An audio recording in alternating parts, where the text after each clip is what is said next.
Very much for being here. We're going to do a round of quick introductions up here. We have an hour. We want to hear from as many people as possible, and we very much appreciate your participation.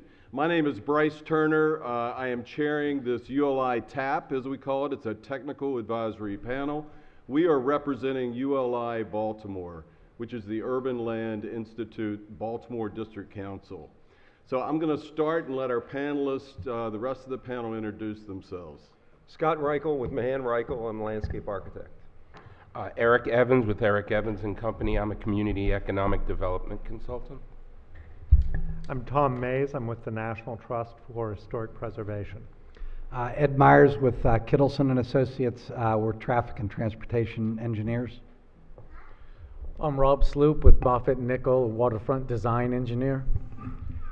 Michael Beatty with Beatty Development, developer in Baltimore. Bryce Turner, BCT Architects. Rodney Little, former SHPO of the state of Maryland. Ian Banks with Nelson Nygaard, Transportation Planning Consultants. Andy Brown with Stanford Properties, retail and residential developer in Bethesda.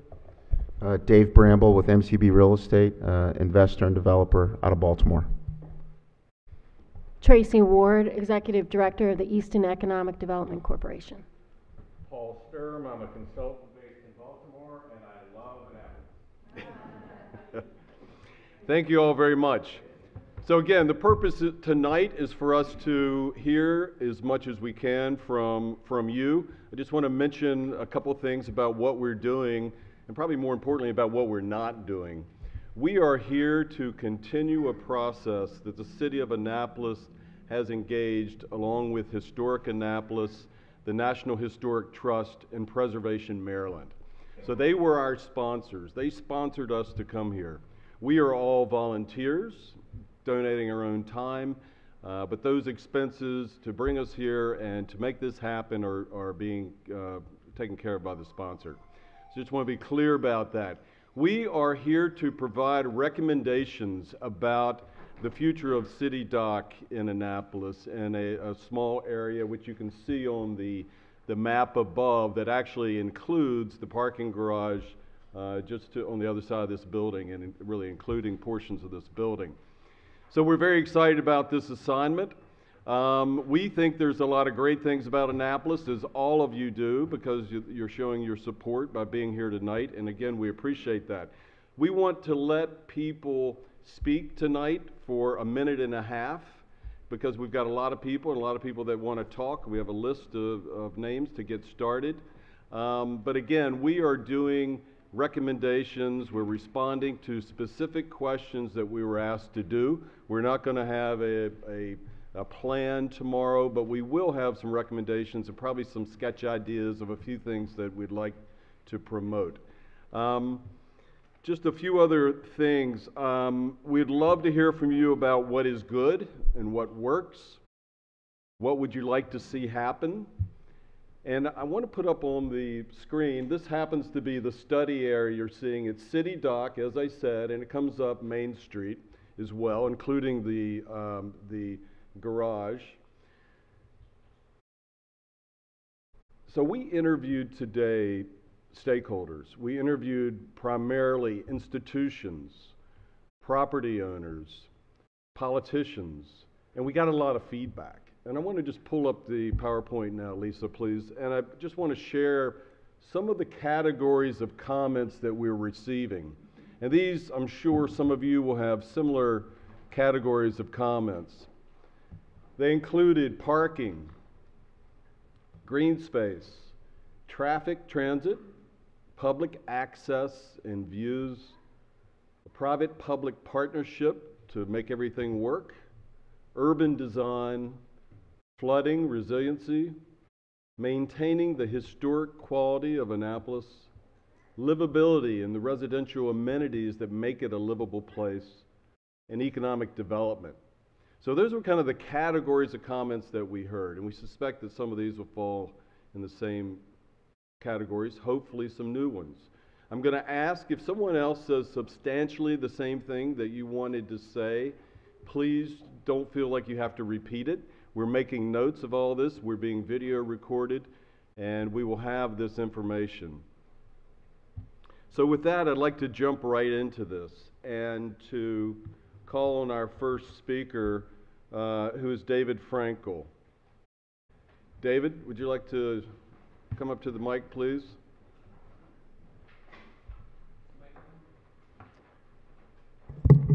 Okay, thank you. David Frankel, thank you for calling me. We can have a city dock that is a green park and not a car park. We need to embrace the future. Here's a glimpse of what the future looks like. An article from today's newspaper in Washington. The nation's capital early next year joins a roster of cities across the country where self-driving cars are being tested. And that's going to come into place by 2021. So we need to embrace the future. We should start now to plan to use autonomous cars to make that happen. Those cars, when not in use, can park themselves outside the historic district. How soon will all traffic be cars that are autonomous? It is coming soon.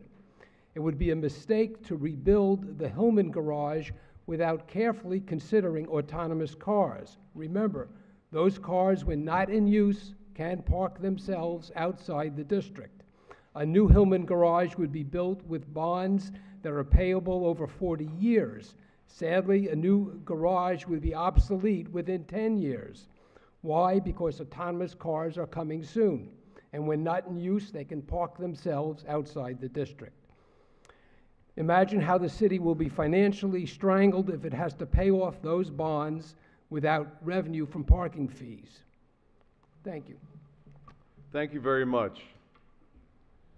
Important topics. Cynthia Cruson or Newson? Okay, great. Thank you. Paul Balsinger?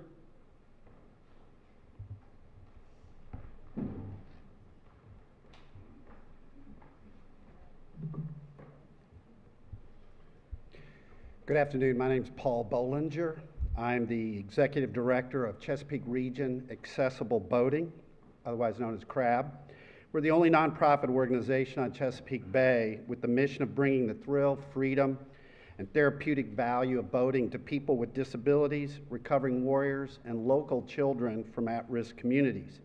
We provide services to nearly 1,000 special guests each year from our base of operations at Sandy Point State Park. I'm here to provide testimony on the Annapolis City Dock Master Plan because we find it deficient in addressing the boating needs of people with disabilities. As the self-proclaimed sailing capital of the United States, we believe this may be true for people of ability and means, but certainly not everyone.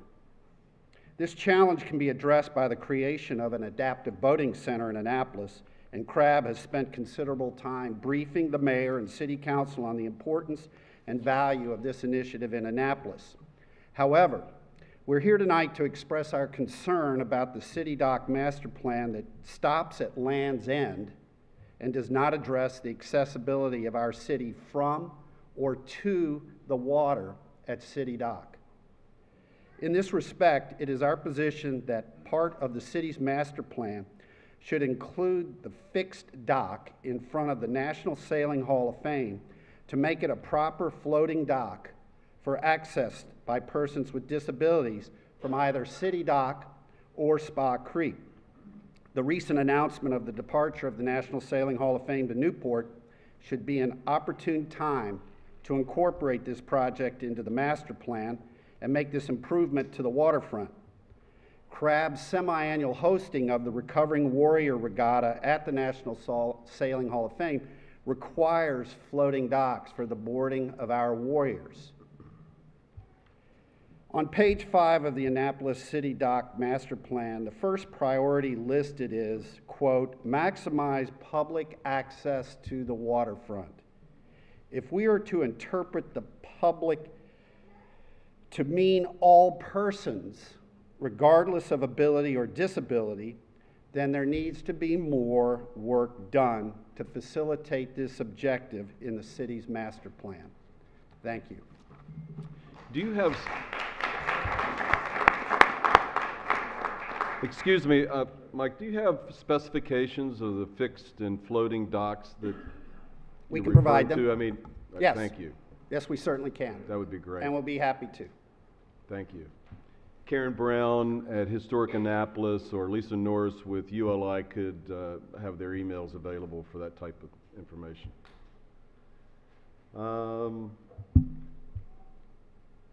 Stephen Onken, I'm not sure I'm pronouncing that right. Yeah, thank you. Okay. My name is Steve Onken. When I signed up, it asked who I represented, and judging from social media, I guess I represent a lot of Annapolitans. I've been here for 30 years. And I'm a volunteer with Historic Annapolis, and through them got contacted with, made connections with Preservation Maryland, and through that, they recommended that I come and share what I shared with them. My wife and I had the privilege of going overseas to Europe this summer and visited the British Isles and visited the coast of France. And one place that we visited in the coast of France is Honfleur. And for anybody who's familiar with Honfleur, they have their own Ego Alley. And the place is bustling, and it's just a fabulous concept to look at in terms of how they've developed their little Ego Alley, their little harbor area, where there's ample opportunity for sidewalk restaurants and for pedestrian traffic. And so, I mean, given a minute and a half, I'm not going to go into it in great depth, but I brought this for you to look at, and I would really encourage you to check it out and give that concept consideration, because they've maintained the historicity of the city that's way older than Annapolis, and at the same time provided an opportunity for thousands of tourists to come and appreciate their harbor setting. Thank you. That's great research. That's what we need.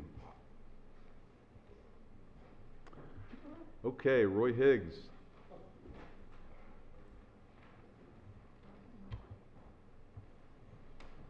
Thank you. In full disclosure, Roy Higgs has been my mentor and was my first boss when I got out of architecture school, and man, I have a lot of hold in high esteem. Okay, The Bryce, gentleman thank with him on the other hand, no, I'm just kidding. Cut it out, cut it out. Hello, Michael, how are you? Okay, I've been visiting this town for the last 36 years. I don't live in the city itself. I live in Savannah Park on the Severn River, and I'm a boater. My studio is in Eastport, and I'm back and forth every day and every evening. I've given a lot of thought to this issue that you're wrestling with, or we're wrestling with. And it struck me there's a fundamental discrepancy in the way that Annapolis is laid out. Not intentionally, in the Annapolis City is laid out, as you know, in a Beaux-Arts plan, State Circle and the radiating roads and so on and so forth. But when they came down to the harbour, of course, no one gave a damn. It was a smelly, working harbour, fish, oysters, coal, lumber. I got to look at all the maps going way back, the first one I could find, 16-something, to see how the area changed. Huge buildings, small buildings, it's all been around the Ego Alley area, and where the traffic circle is now, there's been a gas station there, there's been public toilets. Where Fawcett's was, there was a huge building selling lumber and everything else. And I got to looking at the plan and realizing, based upon my own professional experience, which is extensive internationally, as Bryce, as you want to, that there's a dichotomy. The city is not connected. Ego Alley and that area is simply not connected to Main Street. And the proof of the pudding is that there are very few stores, including restaurants, that can exist on what I suppose is the east side of Ego Alley. Of course, you've had the Annapolis Yacht Club there for a year or so, so that's helped. But no one exists there. Restaurants, why? Well, first of all, it's a dead-end space. And what my work has shown me consistently is we, human beings, we don't like dead ends. No one really wants to go down there. And when you do, at the park, which is bricked, it's stinking hot in the summer months, and very, very cold in the winter months. There's nothing there. There's a few trees. So, how can I connect Main Street and its vitality with Ego Alley and its environs? And I came up with a plan. Oh, by the way, could you plug that in? Dave, we're going to go ahead. Mike has also asked for time, so Roy, we got another couple minutes here. So he since you've brought visuals, and it looks like we have room on our sign-up sheet at the moment. Now, to get the message across, which to some people are going to think is a disaster, and some people are going to think is a wonderful idea, I happen to think naturally it's a wonderful idea, my proposal is to simply extend Main Street down to engage Ego Alley. I end up creating, I make Dock Street a pedestrian area. I create additional retail space and/or residential, if you will, of 30 to 40,000 square feet, additional taxes for the city. A developer would love that space. I've already spoken to several of them. The view lines are not touched. The historic area and preservation areas are not impacted. The view lines through to the harbour is not impacted. Plus, Newman Street, most people don't realise that on the Fawcett side, Newman Street is a right-of-way, platted 30-foot right-of-way up to Ego Alley. It's where the bridge comes across in the boat shows. So I'm suggesting we cut Ego Alley off there. We shorten Ego Alley. It does away with the dead-end nature of that side of Ego Alley. I create a park. You can see the green space there. If Mr. Blonder or whoever wants to do a 130-room boutique hotel at the end, fine. It's not as high as the great big field house right behind it, and this model here is to scale, you can see that. It doesn't affect any views and its destination. End up getting a very nice pond next to Fawcett's, kids playing on boats in the summer. We can ice skate there in the winter. A number of European and UK cities have done exactly this, Portsmouth being one of them, and I can name a number of places in Spain and France and so on and so forth. That's my thought and that's my plan, and I've got some copies to give out. And last but not least, I did show the plan to our new mayor, Mr. Buckley, who came by for coffee one morning, and he gave it a thumbs up. I'm not sure if that's... He's not here, is he? I hope. And by the way, I did look at the boat show, and I was at the recent boat show. It's planned. It's easy to do this with the boat show. It does not impact it negatively at all. And it's a win-win for everybody. I urge you to look at it with your panel. Thank you. We will. Thank you. Thank you.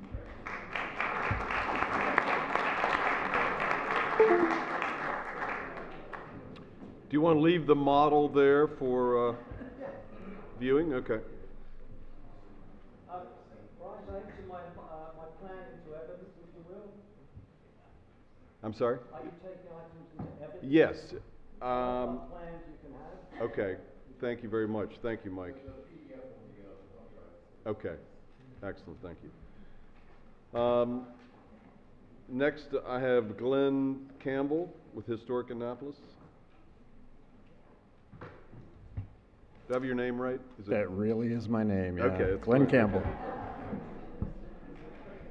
I'm senior historian for Historic Annapolis, but I'm really here representing a plan that predates the existence of Historic Annapolis. I brought a few copies here.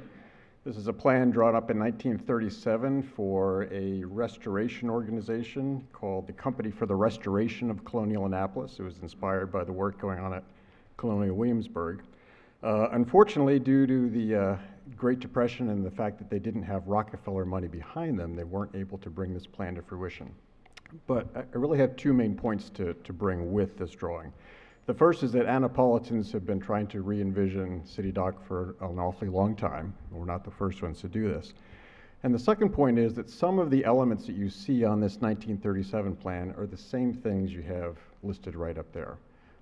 You see leaping off the page here, a pedestrian-friendly green space, a park-like area.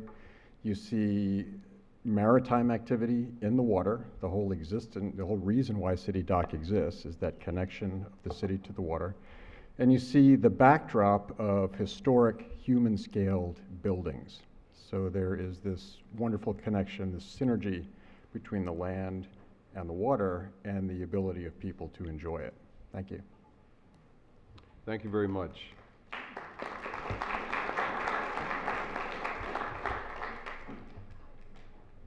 John Roran.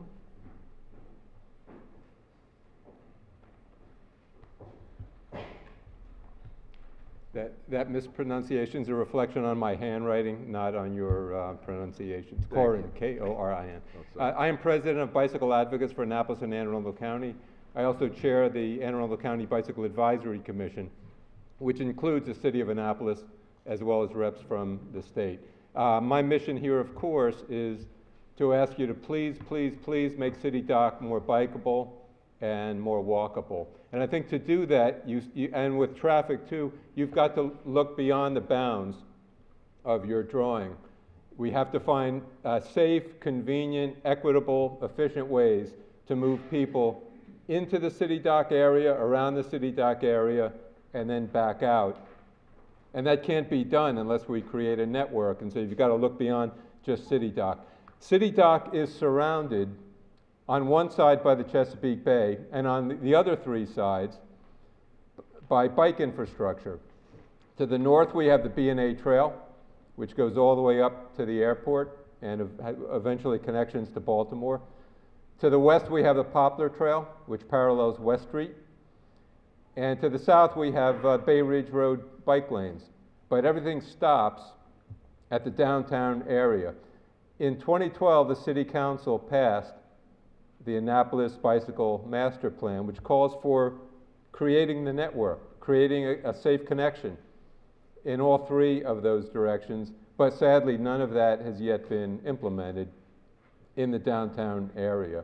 So we would ask you to, I see traffic and transit, I'd like to think that really means mobility, that you look at all modes, the least expensive, healthiest, most environmentally friendly way to relieve traffic is to make alternate modes, but especially biking, walking, ride sharing, and so forth, accessible, safe, convenient, inexpensive, and then you'll get some fraction of folks out of their cars. So I'd like to see you change that to mobility or maybe traffic transit, biking, and walking. On behalf of the commission and the all-volunteer 501c3, we are ready to work with you in whatever way you like to help achieve that. So hopefully that is part of the vision that you all are developing and that it will in fact be implemented, unlike a lot of good recommendations in prior plans. Thank you. Thank you.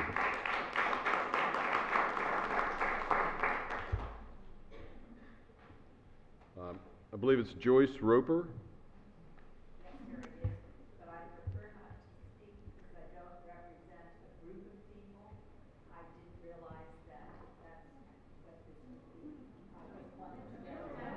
Now, we would love to hear your views, yeah.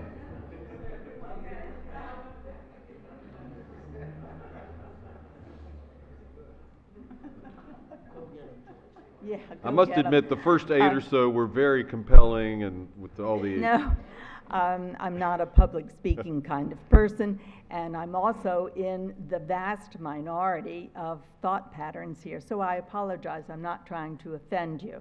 I have a totally different view than most of what I've heard, although some of it could be incorporated in my own views.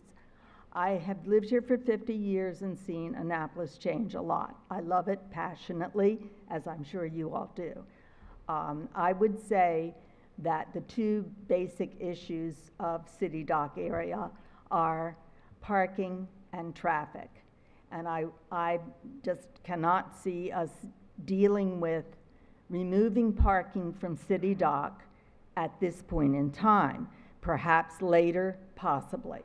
But we saw the trial bike track up down Main Street, And we heard business people who have their livelihood at stake saying vociferously it didn't work for them. So I can't imagine how the people in the lower city dock area would be any more pleased with having the traffic removed, the parking removed, excuse me. Now, this could be different if later, if and when there is more development down in that dock area, and we know that there is a possibility of that. Once we have parking available for people, then we could reconsider what we're going to do to remove the existing parking. I do agree about the access for the handicapped boaters, and then I would move on to say that the mobility issue is, to me, a huge concern. We have like a loop around Annapolis. It's not officially called a loop. You all know the different roads involved. It breaks down totally at City Dock. And one of the reasons why is because we have, to me, an ill-conceived idea that it's great to have pedestrian crosswalks. We have 4 pedestrian crosswalks at Randall Street and City Dock, and it's chaotic, and I think it's a safety issue too. But it stops traffic from getting through town, and cars are backed up all across the Eastport Bridge, and a lot of people that live here won't go downtown on the weekends because they can't get through it. So that's my idea. Thank you. Thank you.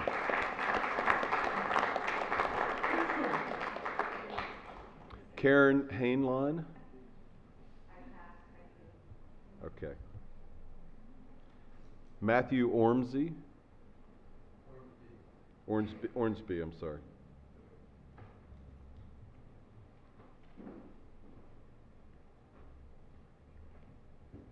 So I too had a different idea of what this was going to be.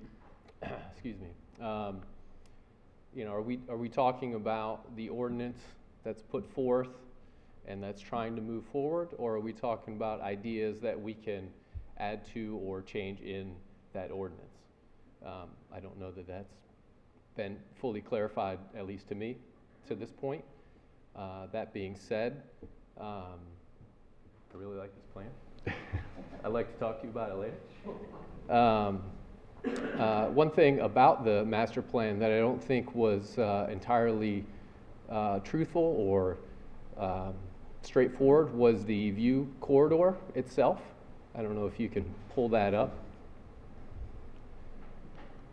The master plan specifically, correct. Yeah, we don't have that in the queue. I'm sorry, but okay, talking about a master plan, we don't have it in the queue. Okay, well,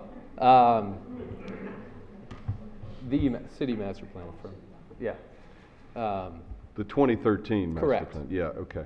Given that we're talking about, we're certainly familiar with it yeah. in the view corridors you referenced from Main Street to the water and that's vice right. versa. Yeah. Yeah, massing on the left side is seen from Main Street, although the view corridor, which is depicted, cuts that off, and so new massing that's proposed down there is shown to be outside of the view corridor. But if you go to Google Street View, you can clearly see that any proposed construction would be in that location. I think the traffic study itself needs to be developed a bit more. I know it's very complicated. I've looked at it myself for many years. But those two things are my main points of interest at the moment. Thank you. Okay, thank you. June Miller. Thank you. My name is June Miller. I live at 75 Shipwright Street, so I'm a resident. I've been here for almost 20 years. My husband and I are tour guides in town, both of us. I do the academy, he does the streets. He's a colonial guide. We come in contact with lots of tourists who love this town the way it is. They love the character of this town as we do, and we don't want to see it changed in a major way. I have a couple of ideas. One thing related to traffic is the buses that drop off tour groups right down at City Dock. I don't think they should be allowed downtown. We need to think about in terms of traffic and in terms of pollution. There are many, many buses every day. I walk through town every single day because I live downtown as I walk over to the academy. So buses in town, I think we need to think about. I am opposed to bikes because I am downtown a lot, walking with all the pedestrians in the summer. There's traffic, there are people, there really are no room for bikes. We have very small streets. This is not like every other city that you can copy. This is a different place. We have a hill on Main Street that most people cannot get up on a bike. And we have a lot of elderly people also that come to this town as tourists. They're not going to be biking around town. And one more thing that has always bothered me is if you're looking at the views of the water, both walking down Main Street and walking across town, they're always blocked by the watermark boats. We have the Harbor Queen parked there full time on the water, and we have the watermark office floating there, blocking the views of the water. I don't see why that needs to be. I was going to suggest moving that over to where the sailing center was, but I wouldn't go against Crab because I think that's a wonderful idea too. But I think that Watermark does have their own harbor on Back Creek. They don't need to park overnight blocking the views of the water. Thanks.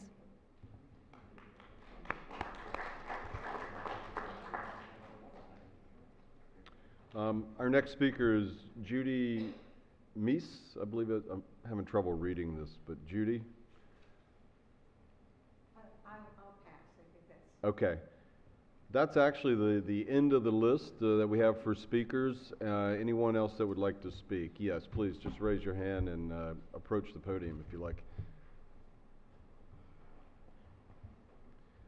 My name's Greg Shea, and I'm not with any organization. I'm a sailor and a guy that likes the water around here. And Mr. Bollinger earlier mentioned the master plan and that it ended at the waterfront. And he's absolutely correct. If you look at the master plan, it does not deal with what happens on our water. That's our asset, okay? And nowhere does anybody discuss what we do. Another young lady was here and mentioned that, you know, we have a boat that blocks the end of it and an office sitting on a houseboat, okay, at the end of it. These are all things that I hope you gentlemen will look at and try to incorporate what we do with our waterfront as opposed to just letting it come as it comes.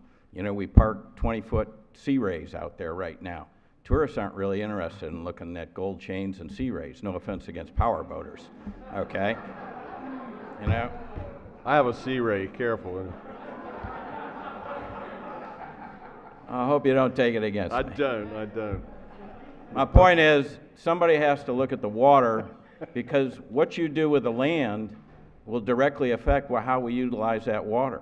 Why don't we have our crab boats come in anymore? Maybe we can't have, 100 of them anymore, but certainly it would be a tourist attraction if we had a few crab boats servicing the local markets.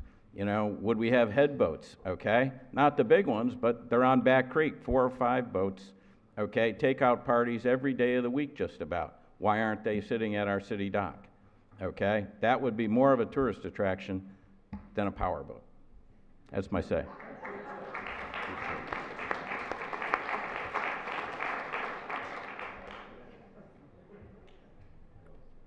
I'm Ann Berger. I'm a resident. I just want to make a quick comment. I haven't heard anyone else say this, but I've been thinking as I've been reading over the last, all this talk going on, I haven't heard anyone talk about the presentation of a historical timeline of what City Dock has been since the beginning. And I think for all the tourists, for all of us, I think, we've got the museum above the museum store, and there's some history there.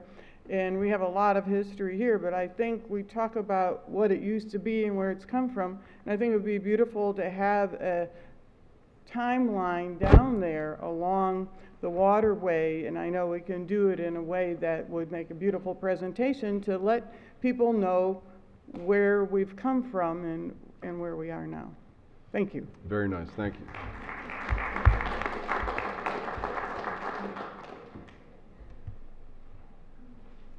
Hi, I'm Phyllis Semet and live over in Eastport for 25 years.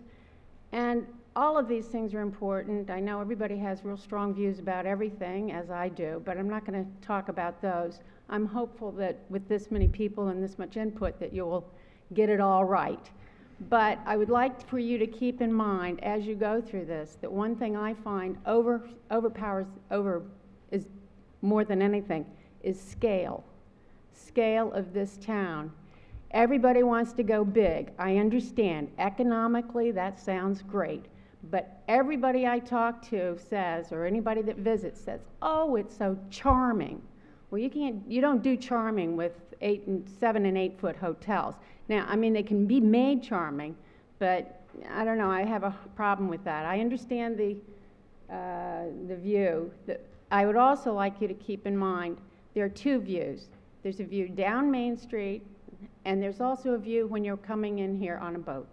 I did a lot of boating, and when I looked at the plan that they proposed when they did the hotel, if you were at coming in on Spa Creek, you wouldn't see this Capitol Dome until you were almost at Ego Alley.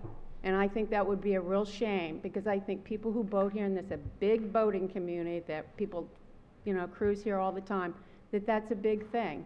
And I agree about the buses. That's been driving me nuts lately. The big buses, what they're doing on these streets is beyond me. Okay, that's all I had to say. Thank you.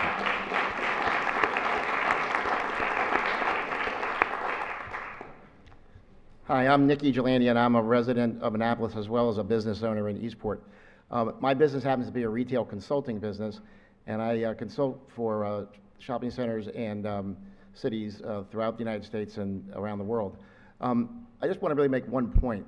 I might mention also two of my most recent projects are in the region here. One is 2.5 years working on Port Covington in Baltimore, and also I recently wrote the retail plan for the regeneration of 30th Street Station in Philadelphia. I'm not familiar with, in the United States, a single instance where a traffic circle acts as an effective means of promoting street-level retail activity. And the only place in the world that I'm aware of where that works is at Piccadilly Circus, and it works despite the circle. So I think, regardless of what you do, addressing the role of traffic, and particularly the idea of having a circular traffic distribution point right in the middle of the nexus between the dock and Main Street, should be part of your consideration. Thanks. Thanks, Nick.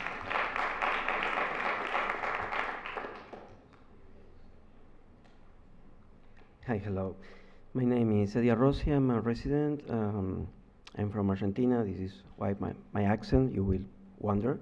And I am the organizer of City Dog Tango that happens during the summer on the first Friday of each month. Annapolis Arts in Public Places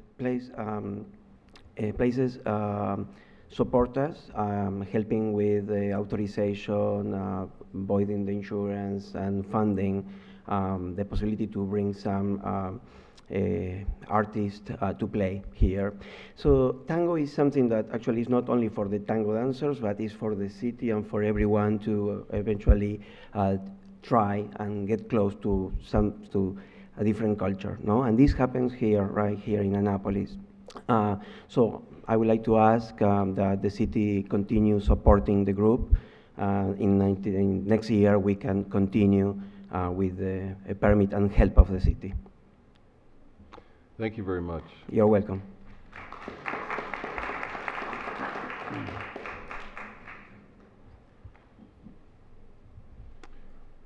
Any other speakers? Anyone else like to address the crowd? Good afternoon. Gary Schwarzler, architect. I've been involved in planning in Annapolis since the beginning, really, in 1969 when the Historic District was formed. And the one thing that I think is the most important about consideration is the water itself. There's a very, very, very special thing that happens when the various elements, earth, air, fire, and water, come together. And something is always magical about the edge of the water, where water meets land. I was the designer of the Kunta Kinte Alex Haley Memorial, and the concept there is that the water that touches City Dock goes everywhere in the world. We are a world seaport, and some people realize that.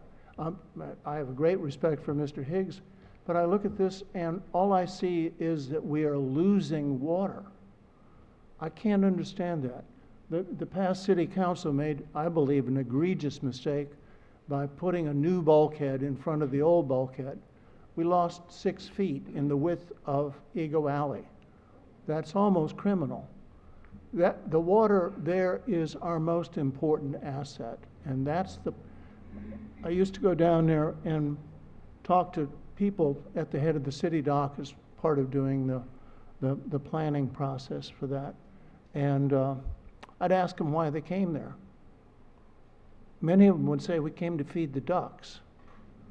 Now, that probably on the surface is true, but the real reason they were there was to experience this magical moment where water meets land.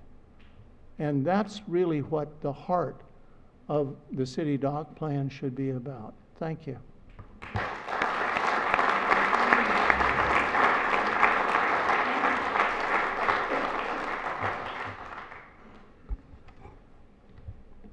Good afternoon. My name is Carl Snowden, and I'm a native Annapolitan. And I was listening very carefully to see whether or not there was any mention of the need for diversity on the city dock. Annapolis is a town that has changed tremendously. The demographics are such that African Americans, who used to make up 1/3 of the city of Annapolis, who once lived in downtown Annapolis, who once worked there on the city dock in terms of as watermen, there's a lot of history that's missing from the city dock. The only reference to a presence of African Americans is, of course, the Kunta Kinte Alex Haley Memorial. Annapolis has a lot of history. And one of the things that I am very concerned about is the future of the city dock, whether or not all Annapolitans will enjoy their city dock. Increasingly, African Americans, Latinos, and others are not coming downtown Annapolis. And the question has to be why? What is it about downtown, which some used to occupy and live in, that people don't find themselves coming downtown? So as you plan to look in the future of Annapolis, I looked at the stakeholders. I was amazed that of all the stakeholders, all the things you listed, there's nothing about diversity as one of those values that I think is important for Annapolis. It's very, very important that whatever plan is eventually agreed upon, that it encourages all Annapolitans to be able to enjoy their water, their waterfront, and to be able to be welcome in downtown Annapolis. Thank you for the opportunity to share that view. Thank you. Carl, just a question. The topic did come up today. We talked about it.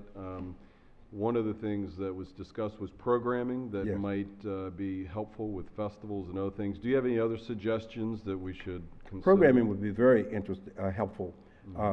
There are many people who don't realize that the first Black Arts Festival actually took place in downtown Annapolis in 1973.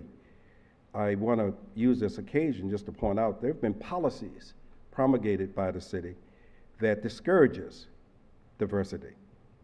I remember when the Capital Jazz Festival was held here in Annapolis, which attracted a lot of people, there was a conscientious effort to make sure that that jazz festival do not take place in the city, and it has not since then.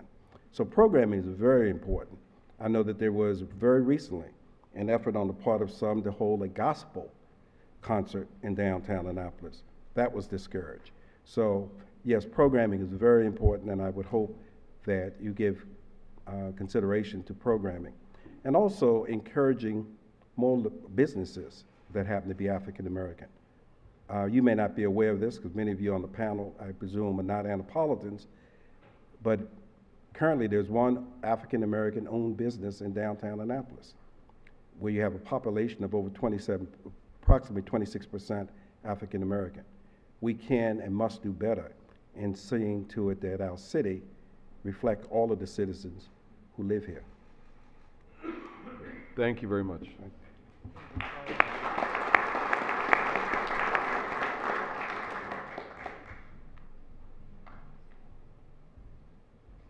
I'm Mary Ewenson.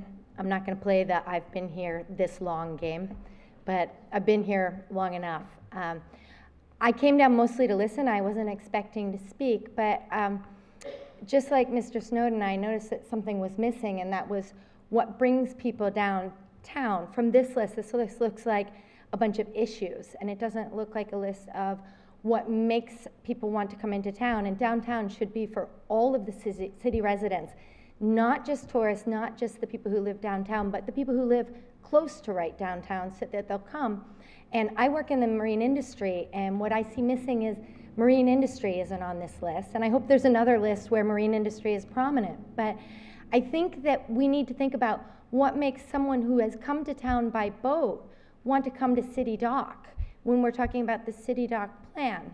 Because it's easy to say you'll just go to a marina, but what makes somebody want to bring their boat into town, and what makes it so that there's space for those boats to come into town? Is it water taxis? Is it moorings? Is it more space alongside the docks? But there needs to be something there that a boater wants when they get there. For example, food, and not just a restaurant, but making it so that when you come to the harbor master's office, we have more to offer than just t-shirts and restaurants, which are all great. But when boats come into a town somewhere else, they find all the services that they need. And I think we need to incorporate that so that we bring our locals from a mile or two outside of City Dock into City Dock, but also so people coming from afar can find what they want.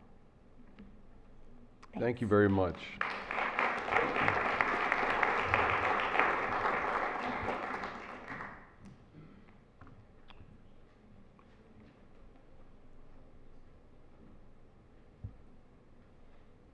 Hi, I'm Mary Spurchek. I am a resident of Annapolis. I wasn't really planning on speaking, but I have a few things I did want to mention. First, I moved to Annapolis probably about 18 years ago, and what really brought me to the city was the depth and the richness of the history. Annapolis predates Baltimore. It predates Washington. It's not a suburb of those cities. It's a unique historic presence in itself. And I would hope that any design plan, any plan for redesigning the city in the future, City Dock or any other area, would keep that at the heart of the city. The maritime history being also a big part of the city. Second, when the subject of people in Annapolis comes up, I hear two groups always being referenced: downtown residents and tourists who presumably come in for the day. But there's like two more groups that I think get overlooked.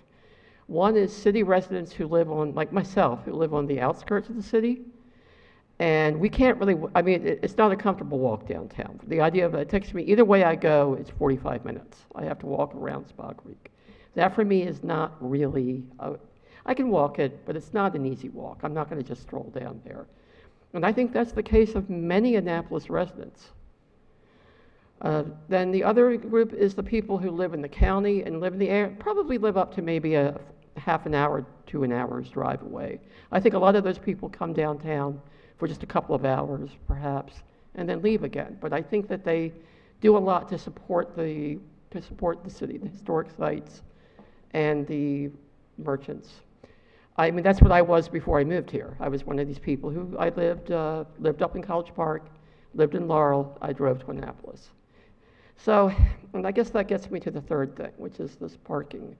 I keep hearing this sort of ideal that, oh, we'll take out all the parking spaces, and then we'll have this wonderland where everybody can bike and walk. And I understand why that's appealing to people, but the reality is that a lot of people who come here are still going to be driving for the near future, probably for some, at least another decade or two to come. And so parking has got to get figured in. And one other aspect of parking that I want to mention, because I do is that if we talk about removing parking in downtown Annapolis, please think about the impacts on the other areas of Annapolis, because, particularly on Eastport, because when Annapolis, parking in Annapolis fills up, people go across the bridge and park in those neighborhoods. Or they go out toward down West Street and they park in those neighborhoods. So it's not like you're taking the parking spaces away and suddenly people are just magically going someplace else, or they're all finding a place. They're going someplace else in Annapolis. And just keep those impacts. As you analyze, keep those possible impacts in mind. Thanks. Thank you very much.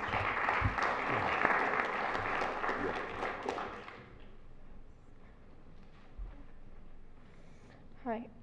So I just wanted to talk about that Annapolis is currently on the list of America's 11 most endangered historic places from the National Trust of Historic Preservation. And I think that Annapolis currently, it's got a certain charm, and I know that when my mother and I were looking at moving into the area, that was one of the things that we really liked about this particular place, is there's a lot of historical value.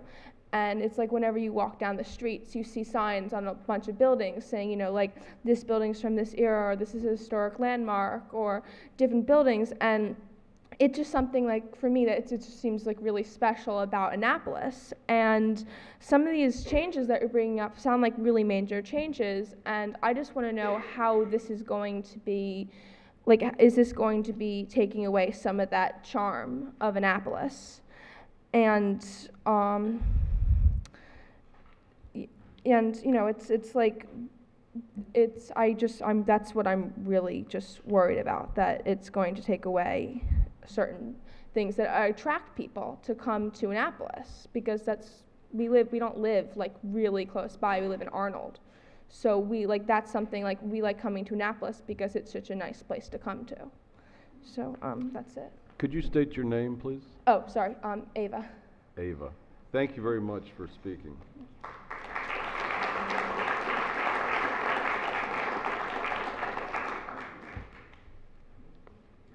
I wasn't going to speak, but that's hard for me to do, so I just have a few things to say.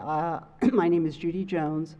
To that young lady who said she's not going to play the game of how long you lived here, I have been here for 35 years. I was teaching at the elementary school, both at Annapolis Elementary and Eastport Elementary, and I have seen many changes. Glenn Campbell, historian at HA, he talked about this plan that goes back to, what, 17th century, Glenn? There was an article in the paper the other day by a reporter by the name of Mr. DeButz, and he was talking about the maritime industry. And he suggested having a museum down at City Dock that the tourists could come and see this industry. Mr. Snowden mentioned about our lack of African Americans here, and I'm not patting myself on the shoulder, but we have a group that comes from President Street, and this is at the Hammond Harwood House, and we do all sorts of wonderful things with them. And one of the first things, and I'm sorry I'm getting off track, but one of the first things one of the children said, who is African American, when she came into our house, "Oh, I wish I lived here." And you know, I have to agree with that. What I'm going to read to you now, and then I'll shut up, but this is from the Ward 1 Residents Association, and I'm on the board there, and this is dated 2013, and this was a recommendation for the City Dock. This quote is from a person I knew very well, Orlando Rideout V, an architect, historical architect. And he says this: Annapolis enjoys a national reputation as a desirable place both to live and to visit, based primarily on its history and access to the Chesapeake Bay. These same factors are cited as key advantages for downtown businesses as they compete on both a local and regional basis. And now I'm jumping to another part of it. The views of Annapolis and City Dock from the water and across Ego Alley are our city's multi-million-dollar views. These views are the postcards that attract tourists and new residents. Visitors come to Annapolis because we are this captivating city by the Chesapeake Bay that has changed very little since it was founded over 350 years ago. They come here because of Annapolis's unique historic harbor. We are not Baltimore's inner city, DC, Alexandria, or National Harbor. Our city cannot afford to destroy our heritage and our economy with 70-foot buildings on Dock Street. And those 70-foot buildings are only for personal gain. They have nothing to do with our heritage and what we stand for. Thank you. Thank you very much.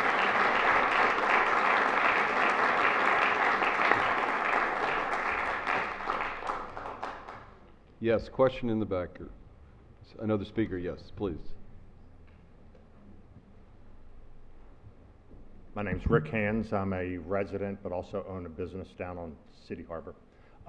It reminds me of Joe Garaggioli that said, nobody goes there anymore, it's way too crowded. And that's what we have. I'd ask, how many in the room are tourists? How many are residents? My point is, whatever the plan is, it's got to be for the residents.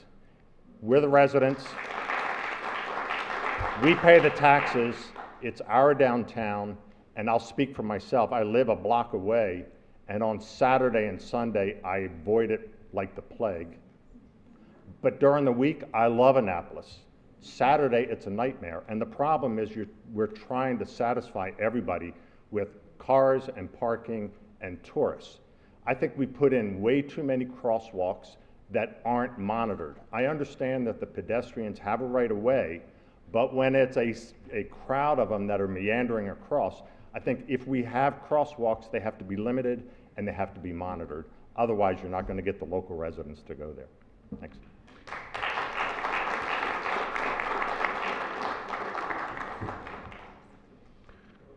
Okay, we have another few minutes if anyone else would like to speak.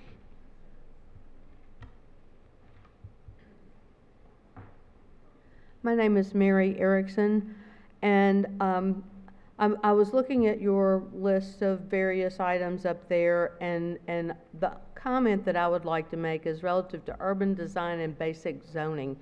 That right now on City Dock, there's a Pizza Hut billboard that is, in my mind, one of the most offensive visuals that we could possibly see in this area. So I'm very hopeful that there is some very strict zoning and sign ordinances that are going to be part of any new plan. Thank you.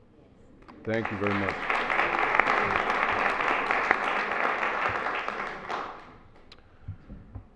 Okay, if no one else wants to speak, then we will adjourn in just a few minutes. I just want to say that's got to be some of the most thoughtful, impressive input I've ever had in a public meeting. Thank you all very much. Very well thought out comments, very organized, very positive, and well-meaning, and I think it gives us a lot to think about. We have been bombarded with a lot of information. We're very excited now to go away for the next 20 hours and really work very hard on trying to give you some recommendations on how you may proceed. This is simply one step in a process that is a very long process in developing consensus, and we appreciate the opportunity to be here, and we really hope that we can be worthwhile to you, and that is certainly our goal, and without your input, we would not have that. You see some of the challenges that we face, whether and how we incorporate bicycles and pedestrians and walkability, and how to do it in a thoughtful way, and how to make recommendations on how you might even proceed, and how to look at issues of scale, clearly a very important one in any community, especially a historic community like Annapolis and the City Dock. So we really appreciate your input very much. Do any of the other panelists have anything else that you'd like to present? In that case, we will adjourn the meeting. Thank you very much.